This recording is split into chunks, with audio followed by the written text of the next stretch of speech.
Hello, ഇന്ന് നമ്മൾ ബിരിയാണി ഉണ്ടാക്കാമെന്ന് കരുതിയിട്ട് പാളിപ്പോയൊരു ദിവസമാണ് കേട്ടോ. ഇന്ന് അമ്മ രാവിലെ ഒരു കല്യാണത്തിന് പോയതാണ് കോഴിക്കോട്. അപ്പോൾ ഞങ്ങളെയും വിളിച്ചിരുന്നു, ഞങ്ങൾ പോയില്ല. കാരണം രാവിലെ നല്ല തണുപ്പൊക്കെ അല്ലേ, കണ്ണനെ എണീപ്പിച്ച് കൊണ്ടുപോകണ്ടെന്ന് കരുതിയിട്ടോ. പിന്നെ മിഥുനേട്ടൻ സൈറ്റിലും പോയതാണ്. ഞാനും കണ്ണനും ഒറ്റയ്ക്കുള്ളൂ കേട്ടോ വീട്ടിൽ. പിന്നെ അടിച്ച് വാരി കുളിച്ചു. കുളി കഴിഞ്ഞാൽ തന്നെ പകുതി പണിയും കഴിയും. പിന്നെ കുറച്ച് ബീരികളൊക്കെ ഉണ്ടായിരുന്നു, അപ്പോൾ ഒന്നിച്ച് വാഷിംഗ് മെഷീനിലിട്ടിട്ട് ആ പണി കഴിഞ്ഞു കേട്ടോ. മേല് കേൾക്കണോ കുളിക്കണോ? പരി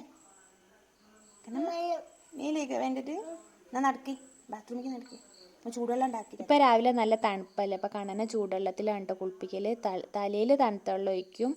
പിന്നെ ഇന്ന് എന്തുണ്ടാക്കും എന്ന് കരുതി. അപ്പോൾ രാവിലത്തെ കടിയൊക്കെ അമ്മ ഉണ്ടാക്കി പോയിരുന്നു കേട്ടോ, ചായയൊക്കെ. എന്താ ബിരിയാണി നമുക്ക് ഉച്ചയാകുമ്പോഴേക്ക് ചോറ് കറി ഉപ്പേരി ഒക്കെ വേണ്ടേ. ഇതാവുമ്പോൾ ബിരിയാണി ആകുമ്പോൾ നമുക്ക് ഒന്നിച്ചാണ്ട് കഴിയുമല്ലോ. അപ്പോൾ ഞാൻ മിഥുനേട്ടനോട് കുറച്ച് ചിക്കൻ മേടിക്കാൻ പറഞ്ഞിരുന്നു. പക്ഷേ റൈസ് ഇവിടെ ഉണ്ടായിരുന്നു കേട്ടോ. അങ്ങനെ മിഥുനേട്ടൻ 1:30 ആയിട്ടും സൈറ്റിൽ നിന്ന് വന്നിട്ടില്ല. അപ്പോൾ ഇനി പിന്നെ 3 ബിരിയാണി വാങ്ങി പോന്നു കേട്ടോ, പാർസലായിട്ട് വാങ്ങി പോന്നു.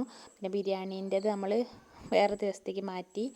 അപ്പോൾ ഞാൻ ആ കൈമ റൈസ് നല്ലോണം കഴുകിയിട്ട് ഊറ്റി വെച്ചിരുന്നു കേട്ടോ, വെള്ളം പോകാൻ വേണ്ടിയിട്ട് ഊറ്റി വെച്ചതായിരുന്നു. അപ്പോൾ അത് ഞാൻ നല്ലോണം ഒന്ന് ഫാനിൻ്റെ ചുവട്ടിലിട്ടിട്ട് ഒന്ന് ഉണക്കിയെടുത്ത്. കാരണം അതങ്ങനെ വെച്ചിട്ടുണ്ടെങ്കിൽ വെള്ളം ഇറങ്ങിയിട്ട് അരി കേട് വരുമല്ലോ. കാരണം നമ്മൾ അന്ന് ഉണ്ടാക്കിയിട്ടില്ല, പിന്നെ ഞായറാഴ്ചയായിട്ട് ഉണ്ടാക്കിയിട്ടുള്ളത്. പിന്നെ അങ്ങനെ ഇന്ന് ഞങ്ങളത് ഉണ്ടാക്കി. ഞാൻ ചട്ടിയിലാട്ടം ഉണ്ടാക്കിയത്. ഇവിടെ ഞാൻ എപ്പോഴും മസാല ഞാനും ചോറും അമ്മയാട്ടം ഉണ്ടാക്കൽ. നല്ല ടേസ്റ്റ് ഉണ്ടായിരുന്നു കേട്ടോ. അതിൻ്റെ റെസിപ്പി ഞാൻ പോസ്റ്റ് ചെയ്യാം കേട്ടോ. നല്ല ഇതേപോലെ ഒന്ന് ട്രൈ ചെയ്ത് നോക്കൊണ്ട്, എന്തായാലും നിങ്ങൾക്ക് ഇഷ്ടമാവും. പിന്നെ സാലഡും നമ്മുടെ ചമ്മന്തിയും ബിരിയാണിയുടെ പീസൊക്കെ എടുത്ത് കൂട്ടിയിട്ട് കഴിച്ചു. അങ്ങനെ അന്നത്തെ ബിരിയാണി ഇന്നുണ്ടാക്കി.